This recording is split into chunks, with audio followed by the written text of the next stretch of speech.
ቀጣይ የምንመለከተው የምሽቱን የሄል ዲኪንሰን ፍልሚያ ነው። የ27ኛው ሳምንት እንግሊዝ ፕሪሚየር ሊግ የመጨረሻ ጨዋታ ዛሬ ምሽት በኤቨርተን እና ማንቸስተር ዩናይትድ መካከል ይከናወናል። የጨዋታ ይጠበቃል። ማንቸስተር ዩናይትድ የራሱ ዕድል በራሱ የሚወስንበት ቦታ ላይ ነው ያለው። ጨዋታውን ካሸነፈ የአራተኝነት ደረጃውን መልሶ መቆናጠጥ የሚችልበትን ዕድል ይፈጥራል። ያን ማድረግ ካልቻለ ደግሞ ሊቨርፑልና ቼልሲ እንደዚሁ ማንቸስተር ዩናይትድ በተመሳሳይ ነጥብ ተቀምጠው አንገት ለአንገት ተናንቀው የአራትና የአምስተኛ ቦታውን ለመያዝ ለመቆናጠጥ የሚደረገውን ጥረት የሚቀጥሉና አሪፍ ፉክክር በዋንጫው እየተመለከት እንዳለ ሁሉ በቶፕ ፎር ፉክክሩም ተመሳሳዩን ነገር ልንመለከት የምንችልበት እድል አለ። ካሪ ግን ሁሉ ነገር በእጃቸው ነው። ይህንን ጨዋታ ማሸነፍ አራተኛ ደረጃውን በአስተማማኝ ቦታ እንዲይዙ ያደርጋቸዋል። ይሳካላቸዋል ወይ? አብረን የምንመለከተው ጉዳይ ነው የሚሆነው። በመጀመሪያው ዙር ጨዋታ ሩበን አሞሪም በማንቸስተር ዩናይትድ አሰልጣኝነት በነበሩበት ሰዓት ላይ ዴቪድ ሞይስ ወደዚህ ስቴዲየም መጥተው 75 ደቂቃ በጎዶሎ ተጫውተው ኢድሪሳ ጋና ጌን አጥተው ያደረጉት ጨዋታን 1-0 አሸንፈው መውጣታቸው ይታወሳል። 3 ነጥብ መውሰዳቸው በዛ ጨዋታም አንዱ ለሩበን አሞሪም የዚህ ውድድር ዓመት መጥፎ ትዝታ ከሚባሉ ጨዋታዎች ተጫዋቾቻቸው በጣም ከማይረሷቸው መጥፎ ጨዋታዎች መካከል የሚጠቀስ ነው። በሜዳቸው በደጋፊያቸው ፊት ኦልድ ትራፎርድ ላይ ናቸው ጎዶሎ ሆነው ነው ኤቨርተኖች ያሸነፉትና በጣም አስቸጋሪ ጨዋታ ነበር ይሄ ጨዋታ። ዛሬስ በሜዳቸው ምን ሊያደርጉ ይችላሉ የሚለው በጉጉት የሚጠበቅ ነው የሚሆነው። የዛሬው ምሽት ጨዋታ ማንቸስተር ዩናይትድ 2 ሳምንት ጨዋታ አላደረገም። ተናፍቋል ማንቸስተር ዩናይትድ በጣም ተናፍቋል። ምክንያቱም ያለፉትን 2 ሳምንታት አልነበሩም ተጫዋቾቹ። ግማሾቹ ዱባይ፣ ግማሾቹ አሜሪካ ነበሩ። የተወሰኑት ሌላ ቦታ ሆነው የተመለከትንበትን ሂደት አይተናል። ለምሳሌ ሌኔሮና አይደን ኤቨን ዱባይ ነበሩ፣ ብቻቸውን እየሰሩ ነበረ ትሬኒንጋቸውን። እንደዚሁ ሰን ላመንስ ወደ ቀድሞ ክለቡ በማምራት እንደዚሁ ጨዋታ ተመልክቷል። የቀድሞ ክለቡን ጨዋታ የተመለከተበትን ሂደት አይተናል። ካዝሚሮ አሜሪካ ነበረ በዚህ የረፍት ጊዜ። በአመቱ መጨረሻ ወደ ኢንተር ሚያሚ ለማምራት እየተነጋገረ ነው። ኢንተር ሚያሚን የሚቀላቀል ይሆናል። እንደሚታወቁ ኢንተር ሚያሚ ሰርጂዮ ቡስኬት ጫማ ሰቅሏል። ለሱ ምትክ እንዲሆን በማሰብ በመጪው ክረምት ለማስፈረም ኢንተር ሚያሚዎች ንግግር ማድረጋቸውና ፍሎሪዳ እንደነበረ በአሜሪካ ፍሎሪዳ ቆይታ አድርጎ እንደተመለሰ ተገልጿል።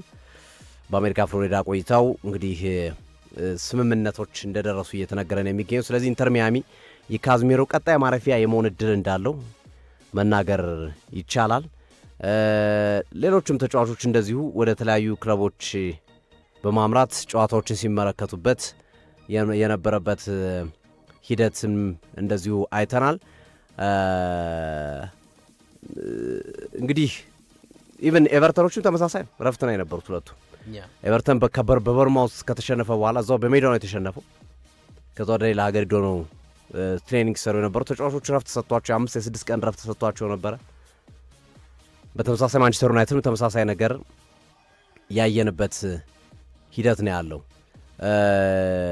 በዛሬው ጨዋታ ላይ ዴቪድ ሞይስ ወሳኝ ተጫዋቾቻቸው በተወሰነ መንገድ የሉም። ለምሳሌ ኦብሪን አይርላንዳዊ ጥሩ ተከላካይ መስመር ተጫዋቻቸው ነው። እሱ ተጫዋች በቀይ ካርድ ምክንያት የለም። በቦርንማውዝ ጨዋታ ቀይ ካርድ ያየ ነው። ጃክ ግሪሊሽ የዚህ ቡድን እንዲሁም የአሰልጣኝ ዴቪድ ሞይስ ቡድን ማርሽ ቀያሪ ወሳኝ ተጫዋች ነው ማለት እንችላለን። የተጫዋች ጉዳት አጋጥሞታል። የሚካኤል ሜሪኖ አይነት ጉዳት ነው። የውስጥ እግር የአጥንት መሰበር ነው። የተወሰነ ወራትን የሚፈጅ ነው። ቆይቷል። በእርግጥ ሕክምና ከጀመረ ቀዶ ጥገናውን አድርጎ የሕክምና ሂደቱን እያከናወነ ይገኛል። የተጫዋች በማንቸስተር ዩናይትድ በኩል የነበሩት ተጫዋች ነው ያሉት። ፓትሪክ ዶርጉም አላገገመም፣ ገና ነው። ሜሰን ማውንት ደርሷል፣ ትሬኒንግ እያደረገ ነው። ግን የዛሬው ጨዋታ ላይ አጠራጣሪ ነው። ዳውቱ ብቻ ሳይሆን ኦልሞስት አይደርስም። ማቲያስ ዲሊትም በተመሳሳይ ማቲያስ ዲሊትና የሜሰን ማውንት ተመሳሳይ ነው። ኦልሞስት ተመልሰዋል ወደ ትሬኒንግ፣ ግን በቂ አይደለም ለዚህ ጨዋታ ለመድረስ የሚሉ ሀሳቦች እየተሰሙ ነው ያሉት። ማይክል ካሪክ ከ4 ተከታታይ ድሎች በኋላ በአምስተኛው ጨዋታቸው ወጥቷል ከዌስትሃም ጋር። ዛሬስ እንደገና ወደ ድላቸው የሚመለሱበት ቀን ነው ወይስ ማንቸስተር ዩናይትድ አቻ ወይስ ሽንፈት የሚሉት አጓጊ ናቸው። እንደገና የድል ሞመንተማቸውን ማስቀጠል የሚችሉበት ሂደት አለው የሚለው ይጠበቃል። በነገራችን ላይ ማንቸስተር ዩናይትድ አመራሮች ለጊዜው አሰልጣኝ ፍለጋ አቁመዋል አሉት። ያንተን ሀሳብ አልሰሙም። አቁመዋል። ቋሚ አሰልጣኝ ለመቅጠር አቁሟል።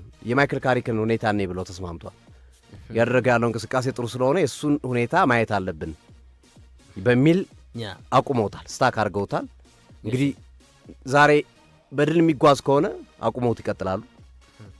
ዛሬ ሽንፈቱ የማቻ የሚወጣ ከሆነ እንደገና ሊያስቡበት ይችላል አመራሩ። ግን አሁን ባለው ሂደት የዚህ አሰልጣኝ ፍለጋ ሉዊስ ኤንሪኬ፣ ኦሊቨር ግላስነር፣ አንዶኒ ራዮላ ምናምን የሚባሉት ነጥቦችን ትቷቸዋል ማንቸስተር ዩናይትድ ለጊዜው። ከዚህ በኋላ ምን ይፈጠራል አብረን የምንመለከቱ ነው። ካሪክ ግን አሁንም ጠንካራ መልእክቶቻቸውን እያስተላለፉ መቀጠል ይኖርባቸዋል። ጠንካራ መልእክቶቻቸውን፣ ድሎቻቸውን እያስቀጠሉ የቡድን ግንባታቸውን ከፍ እያደረጉ መሄድ የሚኖርባቸው ጊዜ እንደሚሆን ይጠበቃል። ዛሬ ምቡሞና ኩኛ ይጠበቃሉ። በዛሬው ጨዋታ ላይ በተለይ ምቡሞ በእንግሊዝ ፕሪሚየር ሊግ ብዙ ጎል በማስቆጠር ሶስተኛው ተጫዋች ነው። ከጆዋ ፔድሮ ነው አንደኛ ብዙ ጎል ያስቆጠረው የቼልሲ በክረምት የዝውውር መስኮት ከተዘዋወሩ ተጫዋቾች 11 ጎል አለው። ከዛ ቀጥሎ ዶሚኒክ ካልቨርት-ሊዊን ሊድስ ዩናይትድ፣ ሁጎ ኤኪቲኬ ሊቨርፑል 10 ጎሎች አሏቸው። ምቡሞ 9 ጎል አለው። ቪክቶር ኮሬሽ 8 ጎል አለው። የክረምት የዝውውር መስኮት ተዘዋዋሪዎች መካከል ተጽዕኖ እየፈጠረ የሚገኝ ተጫዋች ነው ምቡሞ። ባለፉት ከተመለከትናቸው እንቅስቃሴዎች አንጻር እንደ አማድ ዲያሎ አይነት ተጫዋቾች ራሳቸውን አሻሽለው መምጣት አለባቸው። ከቡድኑ ጋር እኩል እየተራመዱ አይደለም። ምቡሞ ጥሩ ነው፣ ብሩኖ ጥሩ ነው፣ ካዝሜሮ ጥሩ ነው። እንደዚሁ በሩበን አሞሪም ተገፍቶ የነበረው ኮቢ ማይኖ በጣም ጥሩ ነው።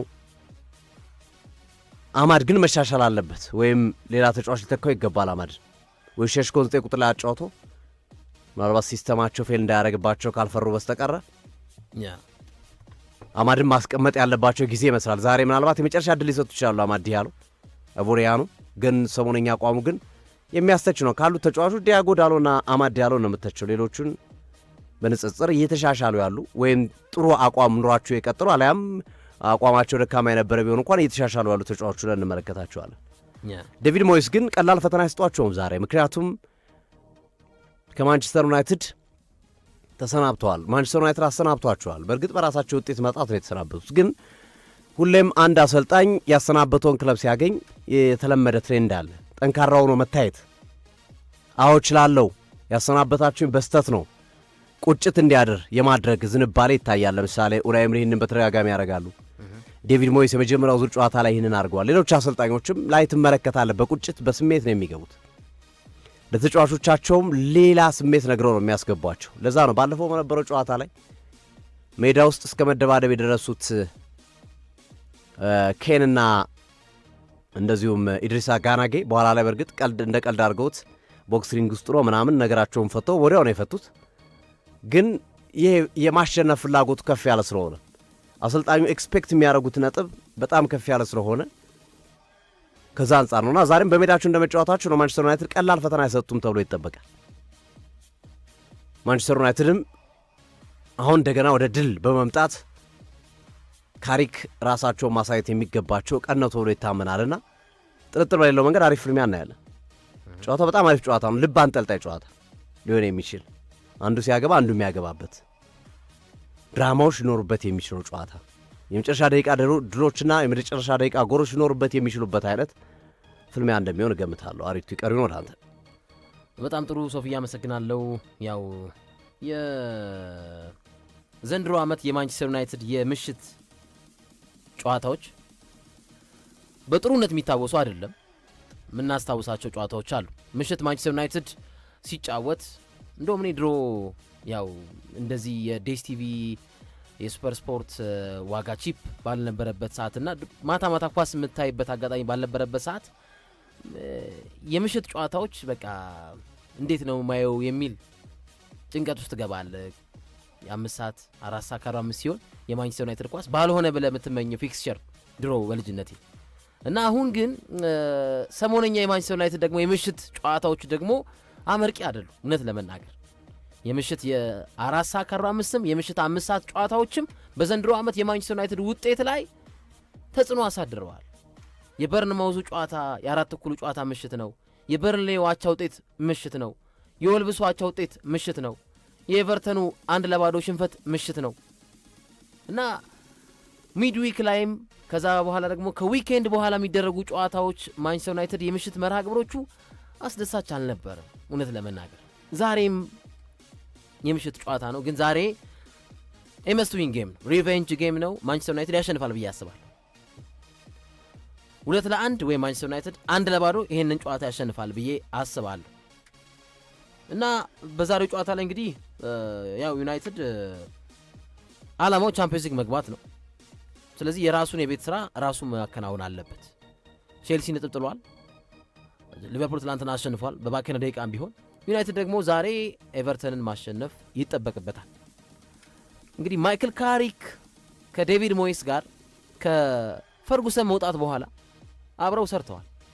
ካሪክ በተጫዋችነት፣ ዴቪድ ሞይስ በአሰልጣኝነት ታክቲክ ተግባሪ ነበር። የዴቪድ ሞይስ ኢንስትራክሽን ተቀባይ ነበር፣ ትእዛዝ ፈጻሚ ነበር እና ወደ 25 ጨዋታዎች ተጫውቷል ማይክል ካሪክ በዴቪድ ሞይስ ስር በተጫዋችነት ዘመኑ እና ዴቪድ ሞይስ አሰልጣኝ ሆነው አሁንም ካሪክ ደግሞ አሰልጣኝ ሆኖ የሚያደርገው ጨዋታ ያሰለጠኑት አሰልጣኝን ራሱ ደግሞ በአሰልጣኝነት ቦታ ሆኖ የሚገጥምበት ጨዋታ ይሆናል።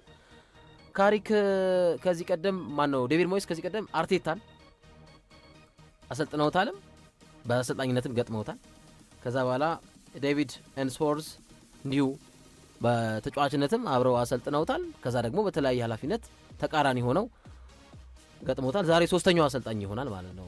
ዴቪድ ሞይስ ያሰለጠነውን ተጫዋች በአሰልጣኝነት የሚገጥምበት ማለት ነው እና ማንቸስተር ዩናይትድ በዘንድሮ ዓመት 417 ሙከራ ያደረገ ቡድን በጣም ብዙ ሙከራ እና በጨዋታ 16 ሙከራ ያደርጋል ማለት ነው እና ከ2011-12 በኋላ 17 ሙከራ የሚያደርግበት አጋጣሚ በኋላ ከፍተኛ ሙከራ የሚያደርግበት ዓመት ነው እስካሁን በተደረጉ ጨዋታዎች። ይሄ ቁጥር ከፍ ሊል ይችላል እና 2007-2008 ላይ ቶፕ ቻርት ላይ ነበር ብዙ ሙከራ በማድረግ።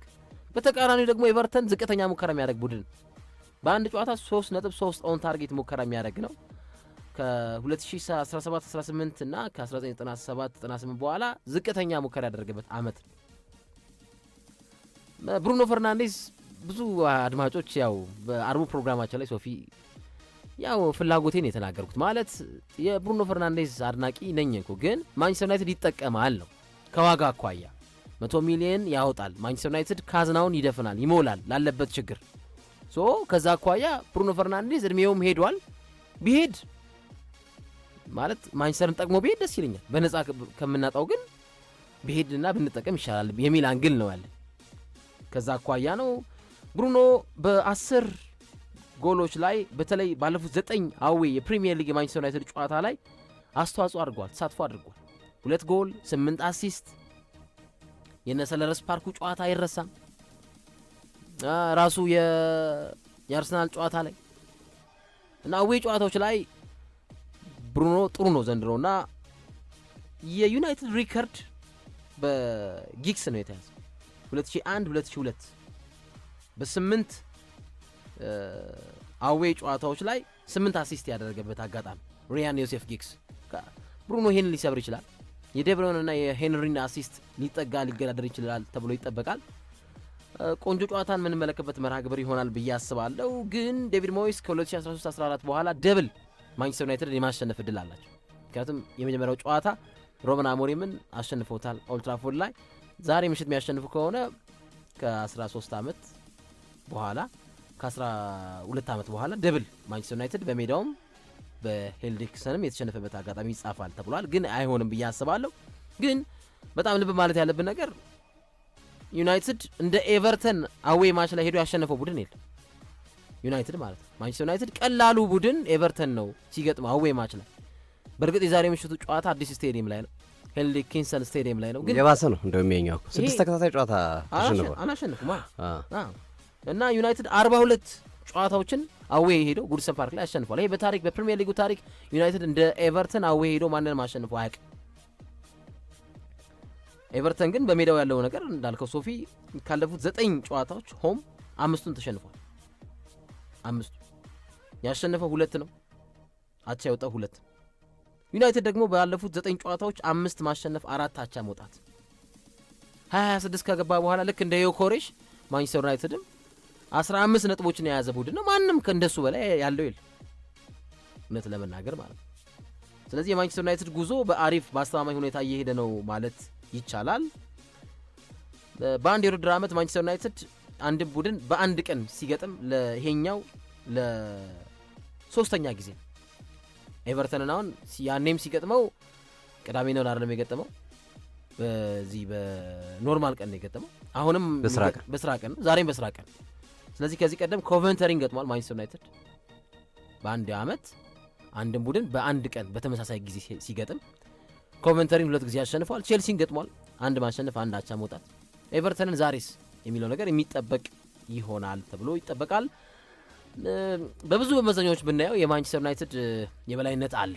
የኤቨርተንና የማንቸስተርን ብናነጻጽር ደረጃቸው ኤቨርተን 9 ነው፣ ማንቸስተር 5 ነው። ማንቸስተር 45 ነጥብ አለው፣ ኤቨርተን 37 ነጥብ አለው። ማንቸስተር 47 ጎል አስቆጥሯል፣ ኤቨርተን 29 አስቆጥሯል። ማንቸስተር 148 ሙከራ አድርጓል፣ ኤቨርተን 85። ግን በአንድ መመዘኛ ብቻ ኤቨርተን ማንቸስተርን ይበልጣል። ማንቸስተር ዩናይትድ 37 ጎል ተቆጥሮበት ኤቨርተን 30። የተከላካይ ክፍሉ በእርግጥ ከሊሳንድሮ ማርቲኔዝ መምጣት በኋላ ከማጉዌር መጣመር በኋላ አሪፍ ነው፣ ጥያቄ የለውም። ግን በሚያስገርም ሁኔታ በዘንድ ያለፈው ዓመትም በዚህ ሰዓት በዚህ ወቅት በዚህ 27ኛው ሳምንት የማንቸስተር ዩናይትድ የተቆጠረበት የጎል ብዛት 37 ነበር። አሁንም እንደዛው እና ተከላካይ ክፍሉ ከካሪክ መምጣት በኋላ ክሊንሺቶች ቢኖሩትም ግን አሁንም ማንቸስተር ዩናይትድ የቤት ስራው የተከላካይ ክፍሉ እንደሆነ መናገር ይቻላል። አጥቂው በጣም ጥሩ ነው ስል ነው። ግን የተከላካይ ክፍሉን ደግሞ ተጋላጭ የሚያደርገው በተለይ በኋላ ወይም አሁን ለመግለጽ ያክል ዩናይትድ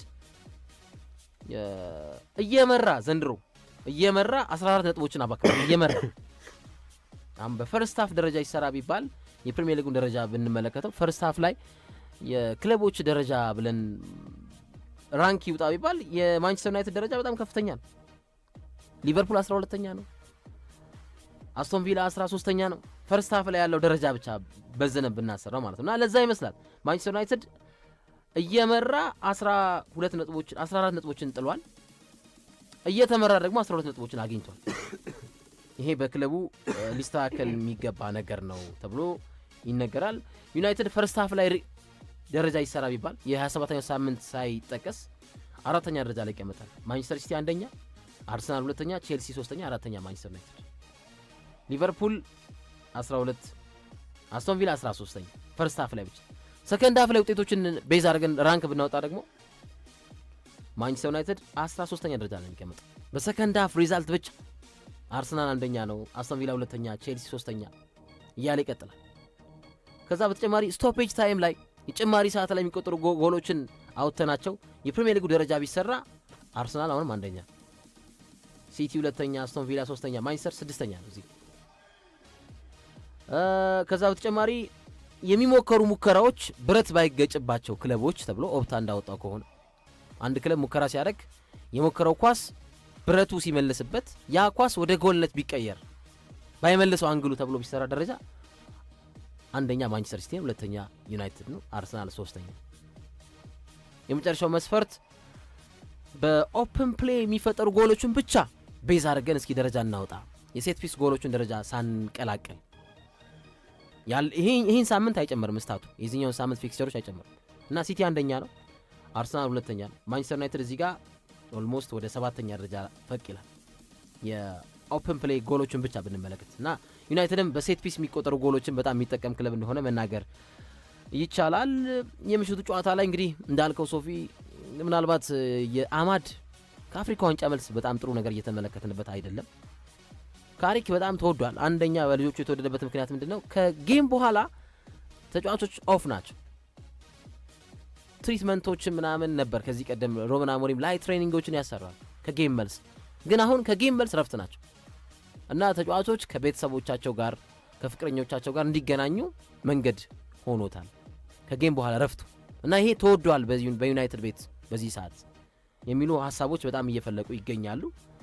በጣም ያስገረመኝ ነገር ምንድነው? በዘንድሮ ዓመት በማንቸስተር ዩናይትድ ጨዋታዎች ላይ ብዙ ጨዋታ የተጫወቱ ተጫዋች ብዙ ደቂቃ የተጫወቱ ተጫዋች ማን ይመስላል? በዘንድሮ ዓመት ብዙ ጊዜ ተጫዋች በጉዳት የሚታማ ተጫዋች ነው። እስከ ተወሰነ ድረስ ማቲያስ ዲሊት ነበር። ኦኬ ከዛ በኋላ አይ ቲንክ እንግዲህ ሉክሾ በጣም ነው የገረመኝ። ሉክሾ ያለፉት ዓመታት የሜዳ ላይ ግልጋሎቱ በጉዳት አለ ስትለው የለም ስትለው አለ እና 2273 ደቂቃዎችን ተጫውቷል ሉክሾ። ይሄ በጣም አስገራሚ ነው። ብሩኖ ፈርናንዴስ 2123፣ ዲያጎ ዳሎ 2027፣ ሳኔ ሌሜንስ 1890 እና ኤምቤሞ 1858። እነዚህ 5 ተጫዋቾች የማንቸስተር ዩናይትድ በጣም ቁጥራቸው ከፍተኛ የሆነ ደቂቃ ነው የተጫወቱ ናቸው። በምሽቱ ጨዋታ ላይ እንግዲህ ምናልባት ታሪክ ከ1978-79 በኋላ አንዲ ኪንግ በጉድሰን ፓርክም ያኔ መጠሪያው በአሁኑ መጠሪያው በሂልዲንግሰን እና በኦልድ ትራፎርድም የማሸነፊያ ጎሎችን ያስቆጠረ ተጫዋች ነበር። እንግሊዛዊ ተጫዋች ሆነ ማለት። ኬራን ዶስፍሪ ደግሞ በመጀመሪያው ጨዋታ ጎል ያስቆጠረ ተጫዋች ነው፣ እንግሊዛዊ ነው። ዛሬ ጎል የሚያስቆጥር ከሆነና ኤቨርተን የሚያሸንፍ ከሆነ ከ1978-79 በኋላ ከአንዲ ኪንግ በኋላ እንግሊዛዊ ተጫዋች ጎል ያስቆጠረበት እድል ይፈጠራል ተብሎ ተነግሯል። ግን ኦፕታ ምን አለ መሰለህ 37.1% ኤቨርተን ያሸንፋል አለ። 36.6% ደግሞ ማንቸስተር ዩናይትድ ያሸንፋል ይሄን ጨዋታ ብሏል። አንዳንድ የኦፕታ ግምቶች ግን እኔ አይዋጡልኝ። እኔም የኦፕታ ግምት ግራ ይገባኝ። አንዳንዴ ያ ዊርድ ይሆናል። ኧረ አንዳንዴ ሳይሆን እንዴ ብዙ ጊዜ በቃ ግምታቸው ማለት የተጋነኑ ወይ በጣም እንትን ያሉ ይሆናሉ እና ጥያቄ የሚያስነሱ ይሆናሉ የኦፕታ ግምቶች። እንዳልከው ግን ኦፕታ ስለዚህ ኤቨርተን ያሸንፋል የሚል ግምት ነው የሰጠው ማለት ነው። ኤቨርተን 37.1 ለኤቨርተን ሰጥቷል። ያ ካሪክ ምናለ የመጨረሻ ሀሳብ በጣም ወድጀዋለሁ፣ ፕራውድ ነው አለ። ብዙ ወሬ እያወራ አይደለም። እውነት እንደዚህ አይነት አሰልጣኞች ጥሩ ናቸው። ስራ ሲያወራል ጥሩ ነው። ካልቸሩ፣ ዳይቨርሲቲው፣ ኢኳሊቲው በቃ ተመችቶኛል በዩናይትድ ቤት እና ፕራውድ ይሰማኛል አለ። በቃ ደስተኛ ነኝ። ማንቸስተር ዩናይትድን ማሰልጠን መሰጠት ነው፣ መደገፍም እንደዛው ነው። በእኔ እይታ መደገፍም መስጠት ነው እና ምሽት ላይ እንገናኛለን። ቆንጆ ጨዋታ እንመለከታለን። ያው ሆፕፉሊ ያሸንፋል ማንቸስተር ዩናይትድ፣ ግን በእርግጠኝነት አይሸንፍም። በእርግጠኝነት